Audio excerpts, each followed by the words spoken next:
one thing is, for us that live here, Mhm. when we go back home, a lot of people see us as either a failure or a success, and there is no in between. Right. So, and then Right. failure, success in their eyes, they don't know what you've been through here. They don't know, Mhm. the time where you barely had Wow. enough money to Wow. eat. Wow. They don't know none of that. So, Mhm. but somehow that also was in my mind. I'm like, man.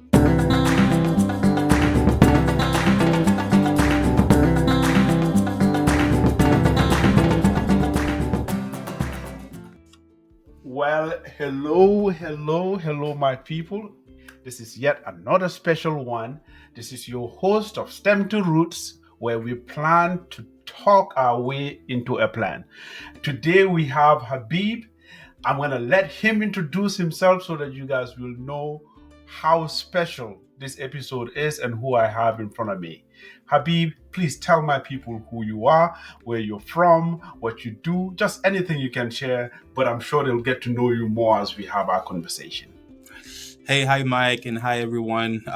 Thank you, Mike, for having me on your podcast. Absolutely. It's a must have, yes. It's truly an honor to be speaking with you on Sure. on your podcast, and then also hopefully from this conversation, we'll be able to help other people, or Yes. just enlighten a Sure. lot more, and also ourselves, we can learn from each other, right? Absolutely. Yes. So for the people that don't know me, I'm I'm Habib Omichessan, but that's the American way to say it. So let me say it from back home. Please. Okay. So my name is Habib Kolawole Omichessan. So I'm Yoruba, but I'm not from Nigeria. I'm Yoruba from Benin, the Republic of Benin. Interesting. So a lot of usually when you hear someone is Yoruba, you automatically assume that the person is from Nigeria, and it's a very good guess, because 99% of people that speak Yoruba are from Nigeria, but that 1% is from Benin. So that part of the Yoruba nation, let's call it like that, when Africa was divided into countries, Yes. they didn't take in consideration roots and culture. So some Yorubas were on the other end of the border. Yeah. And, that border that made to be Benin today. So Yes. I'm Yoruba from Benin. From Benin. And that's interesting. And we're starting at a very good point where there's a lot to learn there from me, because there's similarities, right? So Nigeria, for those that don't know, is bordered with Benin on one side. Right. And now you're telling me you're Yoruba. And even I, as an African, Yoruba, I link and associate directly with Nigeria, right? Because it's a huge tribe within Nigeria. Okay, so Habib from Benin, the French side again for back to my roots. That's my boy. Let me use your camera to fix my. For anybody that's not seeing you wear this traditional hat of yours, and they're listening to this episode as a podcast, audio only, they need to see this. It's a treat, yes, sir, to see this on video. And to my Nigerian friends, please forgive me if I'm doing this wrong. I haven't done this in a while, so we'll do this. Thank you for the gift. Thank you for the gift, Yeah, man. So Habib, here you are. Right now I'm talking to you. You're not in Benin. You're not in Nigeria. Where are you right now? Where is your location? So I'm still in Massachusetts. I live in Avon, which is about 20, 30, I think 30 miles from Boston, from the south. You're a Bostonian now, because that's what happens. You adopt where you live because you came young. Tell me, how long have you lived in Boston? So I've lived in Boston. So I came here in 2002, January 2002. So, it's been, oh my God, 21 years. Wow. Wow. I came 2 years after you. Right. We met in Boston here 2 years later. Right. So right after I graduated from college, I went to New York. I worked there for a year, and then I came back. Then after that, I think I left Boston again, and this time I left for good. I'm like, you know what, I'm out. I got married, and the wife and I were thinking about where can we go. So she's tired of snow and New Yeah, England the weather, cold. right? Yeah. So long story short, we figure out that we'll move to Atlanta, right? So we went to Georgia. So I moved to Georgia, You and did? yep, nine Okay. months 9 months after that, the sorceries of Boston got me back. Oh, you left and you went back to I Boston. You went see, I back. didn't know that. Yeah. So I left. I left. I got my U-Haul, and I, hauled my car using my U-Haul, put all the stuff in it, and then back to Georgia. I went to Georgia, and in my Yes. head I'm like, that's it. The only time I'm coming back to Boston is just to say hello to To friends. visit and yeah. Yep. 9 months later, Wow. I'm back. Bro, so now I have to ask. So what attracted you back to Boston? It was really, it was just luck. Okay. Right. So that's how I call it. Yes. My wife says it differently. So at a point, and this is probably also good for you and good for people to know. Yes. At a point in my stay in Georgia, I couldn't find a job. I couldn't find a job. It was really, really hard for me to even land interviews because I didn't know anyone. Yes. I did the usual thing, right? Go on LinkedIn, go on Indeed, whatever means I had to find jobs online. That's what I did. Yes. However, I was having a hard time landing a position. Even landing an interview was hard for me to do. Yes. At the time, I was living with my in-laws, and we just freshly got married. Wow. So that's a big hit on my ego as well. But at some point, you have to think, hey, you know what? You do what you have to do. Bro, just saying it like it's a mirror. Here's what happened to me, just so you know, and just so others will learn. Yeah. Just like you, I spent 17 years in Boston. So we ended up in Houston. All right. So I'm still in Houston. But I moved here 2020, middle of the pandemic. And whether it's the pandemic, whether it's other things you've experienced where you don't know anybody, you're going through the traditional, maybe that's not even traditional, maybe through this internet routes of looking for a job, took me over a year. Even land a flurry of interviews, but going through that, like the Indeeds and all that stuff where they look at your interview, as part of 1,000 resumes, you're lucky to have an interview. Yes. But here's the part that you mentioned that we connect, right? So here I am looking for a job, not finding a job in Boston, where I came from. Two of my bosses right at that moment, right, were sending me, I have my LinkedIn messages, telling me they have a position for me, they want me back. I already committed to a home. We already moved.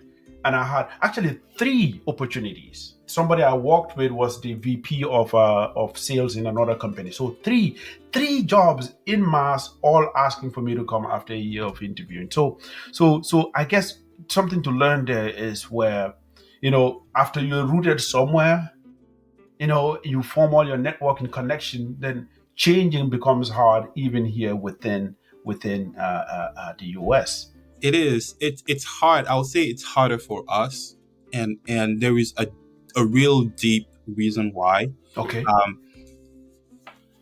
I've noticed that us coming from Africa, when we come here, the number one thing that most of the time we do is just look for each other and then cling to each other. Right.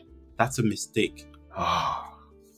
That's a big mistake, because the way I saw it, and I did a little bit of that, but really, really quick, I snapped out of that. And the way I saw it is this: I didn't leave Africa. That's like, I don't know how many 1,000 miles away, right, to come here to Africa, right? So we are very, very lucky to already have our African culture. We were born and raised there. So I came here, I was like 18 or 19. At that age, I wasn't, I was still a adolescent, but I was not a kid. Yes, like, you knew enough. You've learned enough. Exactly. So you know where you're from. Yes. I knew where I was from. I know my culture. Like, you could even see it in my face. Like, sometimes I look at the pictures, my first pictures here, and I look at myself like, man, bro, you just came straight from the boat, man. Just like, bro, you just had that look. All of us. All of us. Yes. Right? Yes. So coming back here, coming here Mhm. and just clinging to ourselves, it Mhm. feels comfortable. Mhm. It feels the right thing to do. Yeah. However, Yeah. you have like Asians, you have Europeans, you have Americans themselves here. Mhm. You have the whole You world. have the whole world here in the You US. have the whole world That's the here. benefit, So yeah. That's a why? benefit, yeah. So don't stay just with your own kind, right? Mhm. Go out, just You see explore, things, expand, take explore, advantage take of advantage of where you all are. of that because Mhm. down the road, that's what will save you. Down the road, that's what Mm. will save you. And that's the second part of the deep stuff that I talked about. We as Africans, Mm. we don't really help each other. For whatever reason, Mm. it's hard for us to really help each other. I'm pretty sure you and Babs, for those who don't know Babs, that's another story. Yeah. I'm pretty sure that group, no Yes. matter what happens, right or Yes. die, you guys are together. Like if Yes. Babs called you right now, Because that happens, right? Yes. There's levels to the closeness. Yes. yeah, True. you guys Mm. are not even friends anymore. You guys are like brothers. Like True. Mhm. that's how you are, right? Mhm. Mhm. But then you and I are not that close, like the way you were close with Babs, and Mhm. it makes sense. Mhm. It's okay. Yes. Yes. That's everywhere in life. Mhm. Mhm. But I feel like it's even broader with Africans. Like we don't really help Mm. each other. And down Mm. the road, when we're really looking for stuff, when we're looking for knowledge or wisdom in America, we find it hard. And that's what happened to me Mm. because here I was in Georgia, Mhm. a land where you have tons of Africans.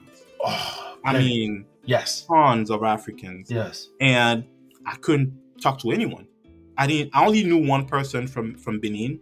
And I wasn't even able to meet him because, he was busy and I lived far and it didn't happen. Yes. Right. Yes. Shout out to Lamine. So, Lamine was there with his Yeah. wife, Yeah. they're friends of mine, but we Mhm. weren't able to connect. Mhm. And I felt that if I had more connection, Mhm. if I were more Would have been bold, easier. would Yeah. have been easier. Mm.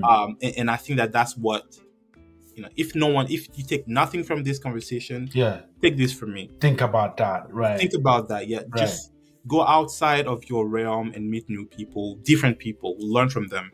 And this takes me to your background. Like with your background, it's not supposed to be that challenging. Tell listeners what you do, what your background is. Right.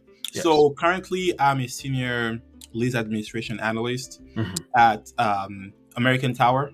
Mhm. And for those who don't know, American Tower is one of the largest telecommunication company in America and Mhm. also in the world. Mhm. So technically, we own those cell phone towers, right? Mhm. Mhm. And we rent space for companies like, excuse me, we Mhm. rent space for companies like T-Mobile, AT&T to for them to install their equipment. Okay.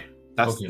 that's the bread and of that business. So we Mm-mm. are really a real estate company, Mhm. but we're not renting You're rooms, not renting, property. We're not renting property. bedrooms. Yeah, Yes. right. Yes. We're Yeah. renting space for Space. yeah. Okay. Space. So that's go ahead.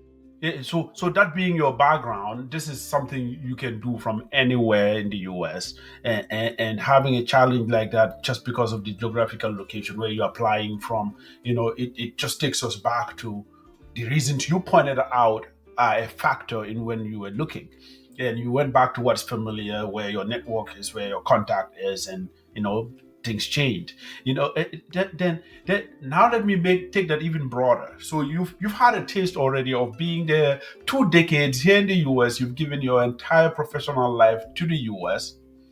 Let's go all the way back, right? When you were leaving right after high school, leaving Benin to come to the US. First, why Boston? How did you end up choosing Boston? That's my dad. Shout out to my dad. Mm-hmm. I wanted to go to Maryland because all the people that I knew in America were in Maryland in that Yes. DC area. There's a lot of us there. Yes. Yeah. Yeah. I've been there and I'm like, oh my god, this is Africa. Like, Yeah. yeah. So my dad, that's where I wanted to go. My dad was like, nope, you're going to Boston. I'm like, why? He's like, you have to go to Harvard. I'm like, not me. I'm like, it's not gonna happen. I'm not that smart. That's what I thought. Fast forward a few years later, I actually did make it to Harvard. You did? Yeah. So I'm like, that's the only reason why we came to Boston. My dad was like, I want you to be able to be around in a place that's surrounded by all of that. Because remember, In it, yes. yeah, Yes, that's what Massachusetts Boston has is. some of Yes. the top It is. schools in Yes. America. Yes. Yes. And yes. like someone told me once, right? Uh-huh. Go out in Boston because the next president of the United States must have been in Boston. A lot of them went to Harvard. Have to, yeah. They have to. You know, and So that's quite a mile right there. right. Harvard, MIT, and then you have MIT, you have the Babson Boston of the College, world, and you have Boston, BC, just within, yes, just within that small Massachusetts. And if you look at Massachusetts, versus the whole United States, it's a very tiny, state, tiny state. Right. So my dad always wanted to do that, and that's the only reason. That's nice. Okay. I didn't even like the Boston Celtics. I'm like, what is this? Like, where am I going? Like what am I doing now here? You're stuck because I'm stuck in that Boston sports. Yes. Now I'm a through and through Bostonian. That's it. Yes. Yeah. So you choose Boston because of your dad. You didn't choose it, but it was imposed. And now, you're in love with Boston. 2 decades later, still Boston. I love that city, by the way. And here you are, you've given your entire professional life. I'm assuming you didn't even work in Benin before you left.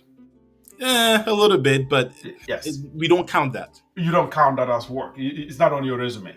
So, so that said, here you are now. You've had all this experience. You've worked with anybody from all over the world because they come and you have co-workers from around the globe. Have you had thoughts of home? And I'm calling, this is our adopted home. I don't even question that, right?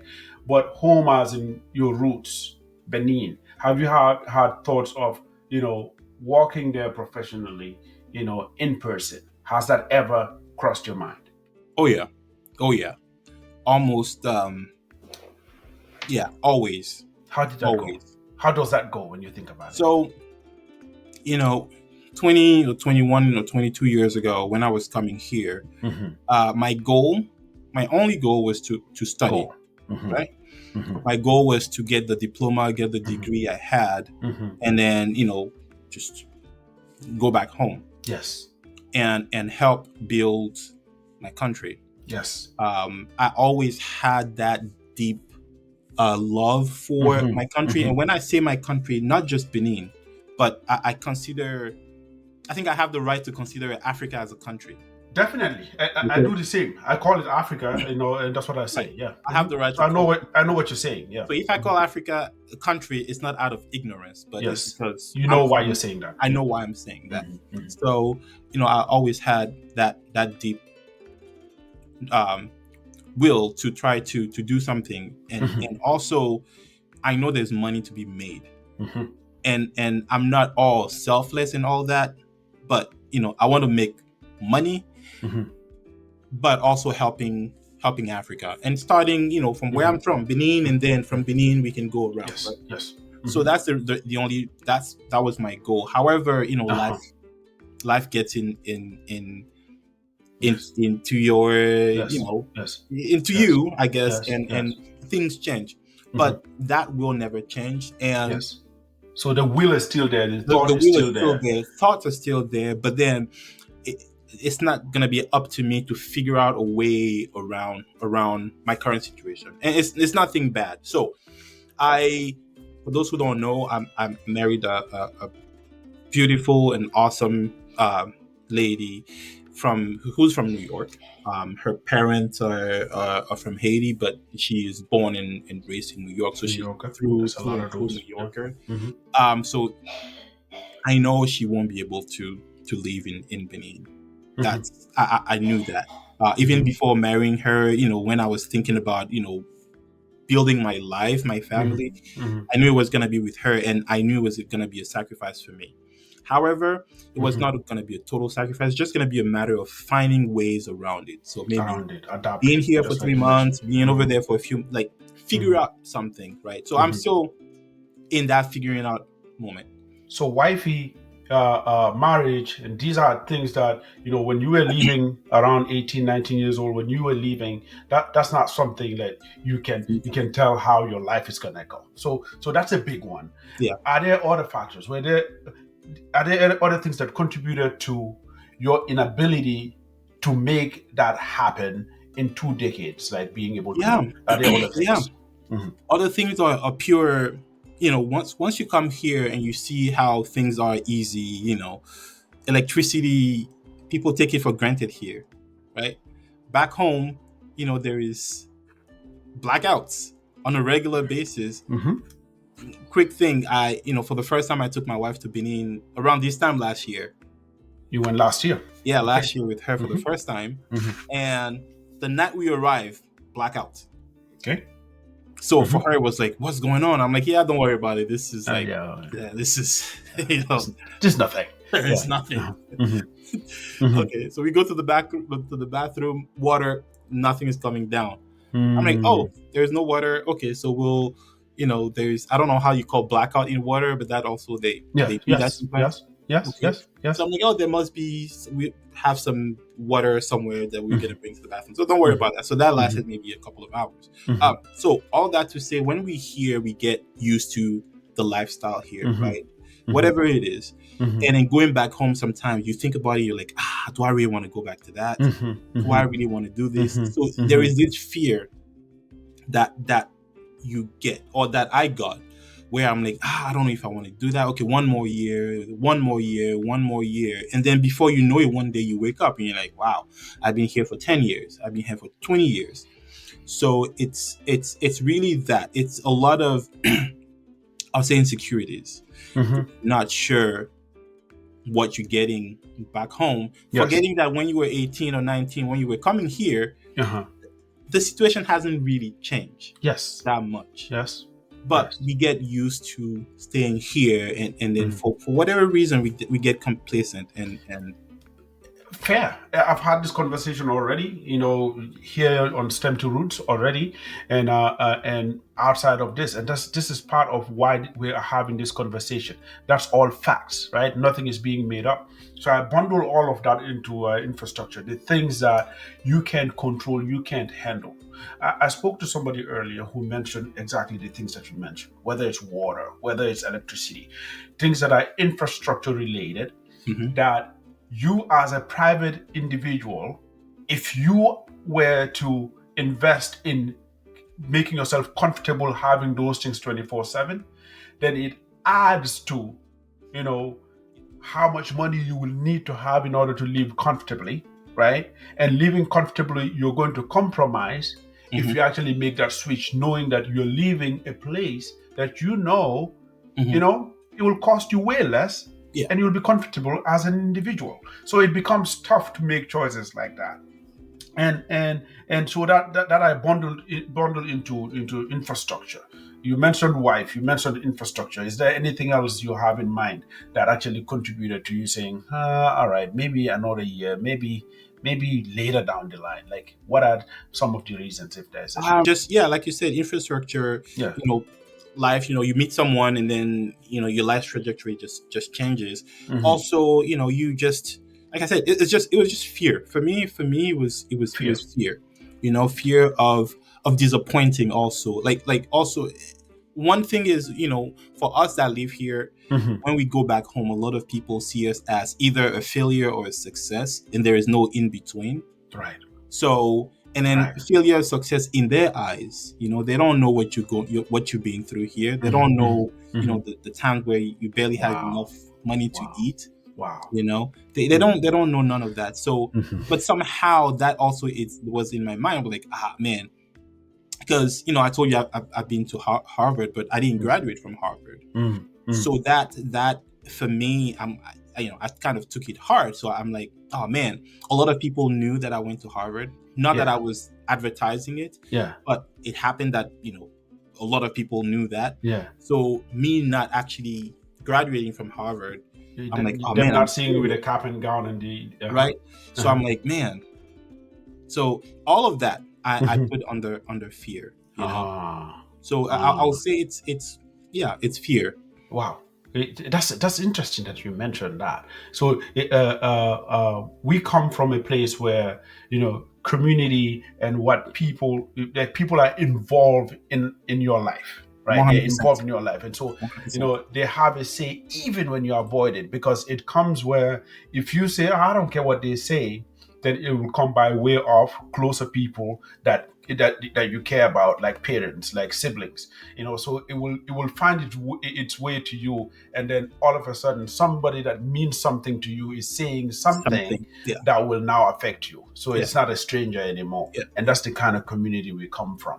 Right. So when you mention something like failure versus success, that's where people's interpretation of a failure, even when you know damn well how you got to where you got to, and Yeah. you don't owe them an explanation, still ends up affecting you. It still does. It still Wow. does. It's Wow. it's something that is hard for people that never experienced, they're not from that background to understand. That's interesting. Yeah. It's really hard for people to understand. And the closest person to me, my wife, she doesn't quite understand that.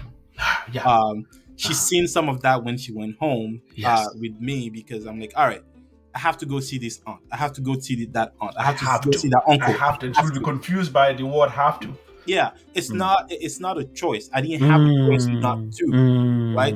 I have to. And excuse me, she was like, "Why? No. What do you mean? Are they even related? No, we don't share any blood relation, but it's people that we've known our entire life that we call uncle or aunties, right? Yeah. That's Africa for you. So we have to.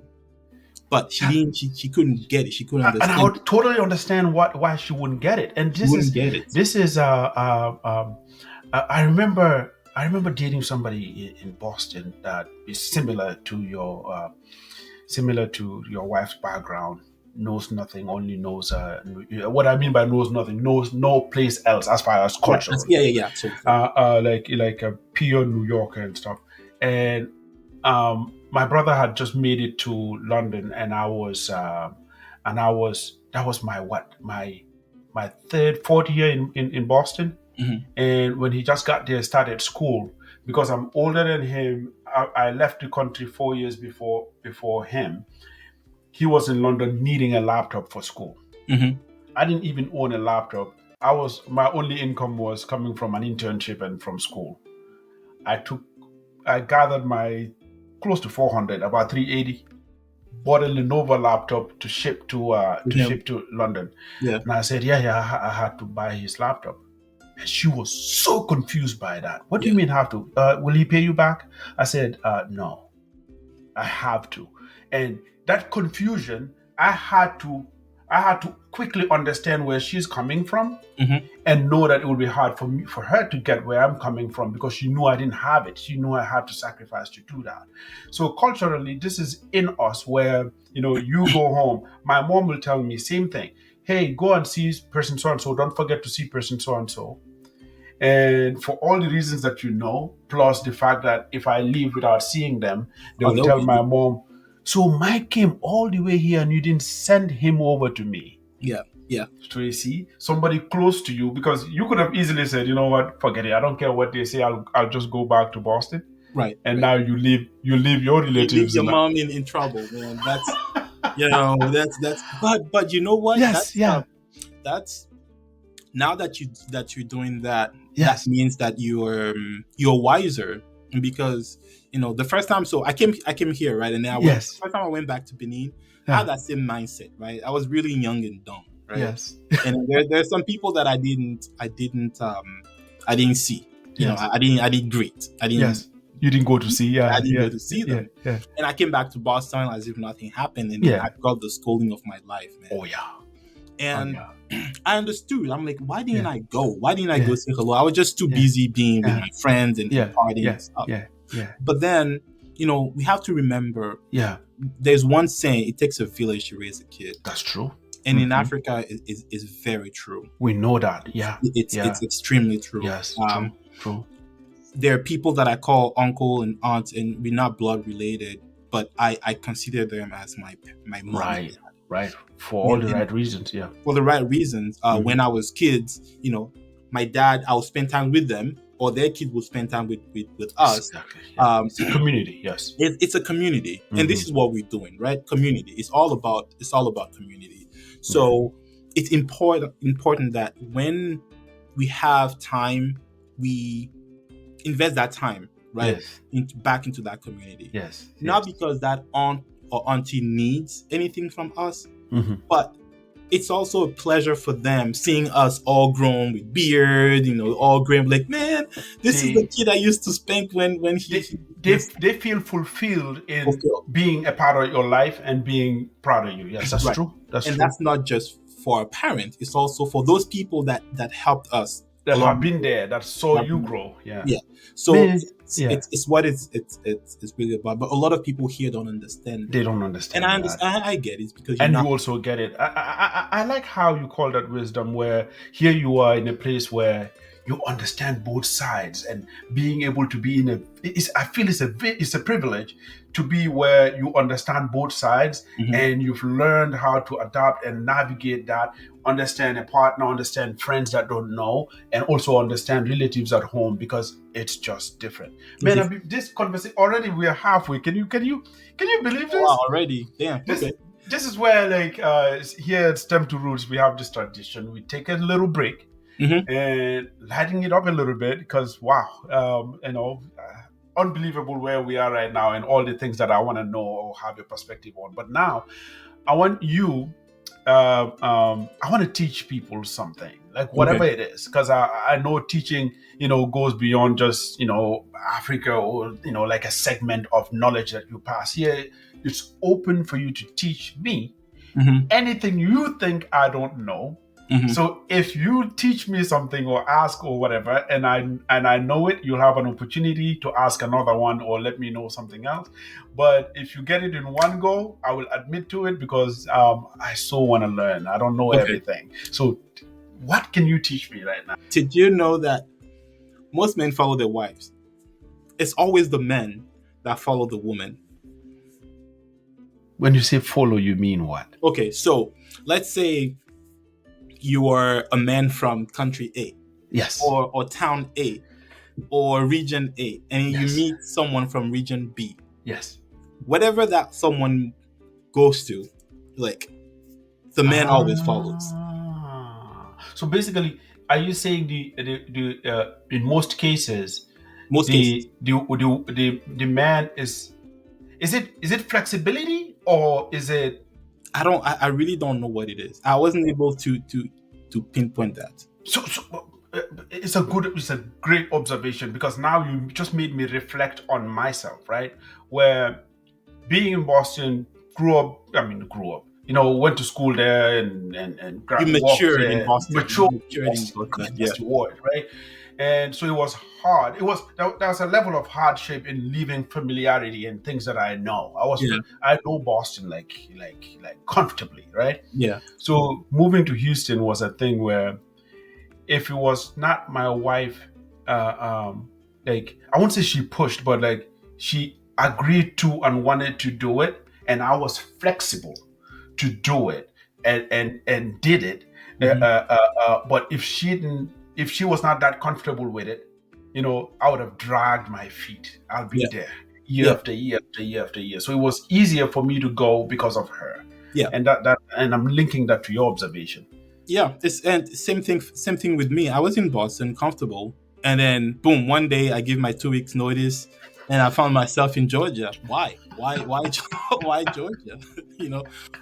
What business do I have with Georgia? I In know no one in Georgia. Georgia, so why? Wow. Okay. I followed my Wow. wife, I, and hey, go ahead, so bro. here, Yeah. when actually the part that you didn't know is like coming Yes. to Boston was not my decision.